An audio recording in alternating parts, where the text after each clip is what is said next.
मित्रों, विख्यात रूसी साहित्यकार टॉलस्टॉय अपनी कहानी 3 प्रश्न में लिखते हैं कि किसी राजा के मन में 3 प्रश्न अक्सर उठा करते थे, जिनके उत्तर पाने के लिए वह अत्यंत आधीर रहा करता था। इसलिए उसने अपने राज्य मंत्री से परामर्श किया और अपने सभासदों की एक बैठक बुलाई। राजा ने उस सभा में जो अपने तीनों प्रश्न थे सबके सम्मुख रखे। वह प्रश्न था, सबसे महत्वपूर्ण कार्य क्या होता है? नंबर 2, परामर्श के लिए सबसे महत्वपूर्ण व्यक्ति कौन होता है? नंबर 3, किसी भी निश्चित कार्य को करने का महत्वपूर्ण समय कौन सा होता है?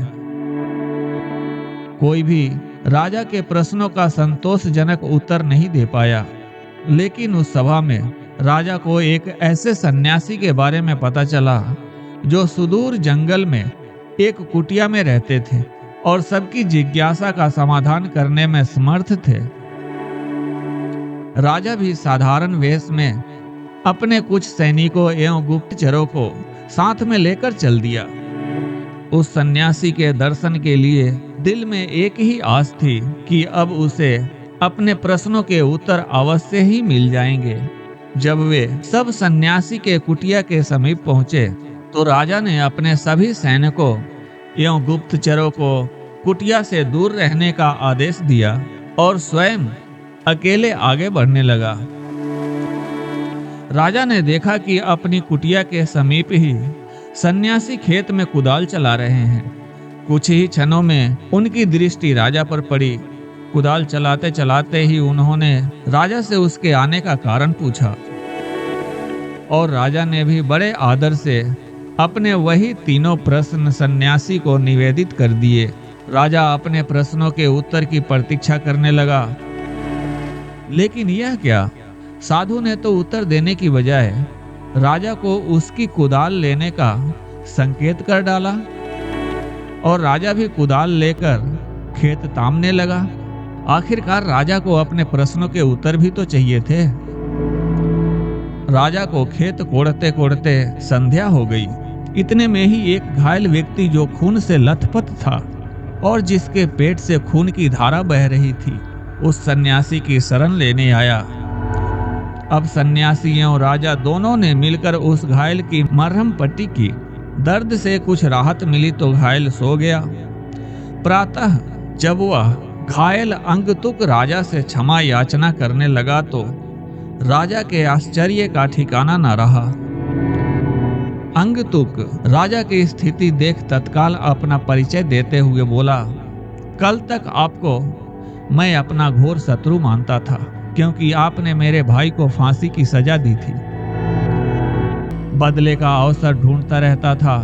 कल मुझे पता लग गया था कि आप साधारण वेशभूषा में इस साधु के पास आए हैं। आपको मारने की उद्देश्य से मैं यहाँ आया था और एक झाड़ी के पीछे छिप कर बैठा था, लेकिन आपके गुप्तचर मुझे पहचान गए और घातक हथियारों से मुझे चोट पहुंचाई। लेकिन आपने अपना शत्रु होने के बावजूद भी मेरे प्राणों की रक्षा की। परिणामतः मेरे मन की द्वेष समाप्त हो गया है। अब मैं आपके चरणों का सेवक बन गया हूँ। आप चाहे दंड दे अथवा मुझे क्षमा दे, यह आपकी इच्छा। घायल की बात सुन राजा स्तब्ध रह गया और मन ही मन अप्रत्याशित ईश्वरीय सहयोग के लिए प्रभु का धन्यवाद करने लगा। सन्यासी मुस्कुराया और राजा से कहने लगा, राजन, क्या अभी भी आपको अपने प्रश्नों के उत्तर नहीं मिले? राजा कुछ दुविधा में दिखाई दे रहा था, इसलिए सन्यासी ने ही बात आगे बढ़ाई। आपके पहले प्रश्न का उत्तर है, सबसे महत्वपूर्ण कार्य वही होता है जो हमारे सामने होता है। जैसे आपने मुझे खेत कोड़ने में सहयोग दिया, यदि आप मुझे सहानुभूति ना दिखाते तो आपके जीवन की रक्षा ना हो पाती। आपका दूसरा प्रश्न था कि परामर्श के लिए कौन महत्वपूर्ण होता है, जिसका उत्तर आपको स्वयं ही मिल चुका है। कि जो व्यक्ति हमारे पास उपस्थित होता है उसी से परामर्श मायने रखता है। जैसे उस घायल व्यक्ति को सहायता की आवश्यकता थी जिसके प्राण आपने बचाए, इस तरह आपका शत्रु भी आपका मित्र बन गया। तीसरे प्रश्न का उत्तर यही है कि किसी भी निश्चित कार्य को करने का महत्वपूर्ण समय होता है अभी।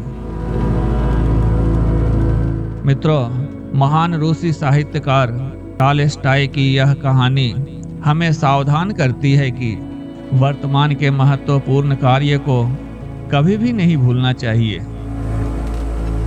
भविष्य की चिंता में वर्तमान यदि बिगड़ गया तो हम हाथ मलते ही रह जाएंगे।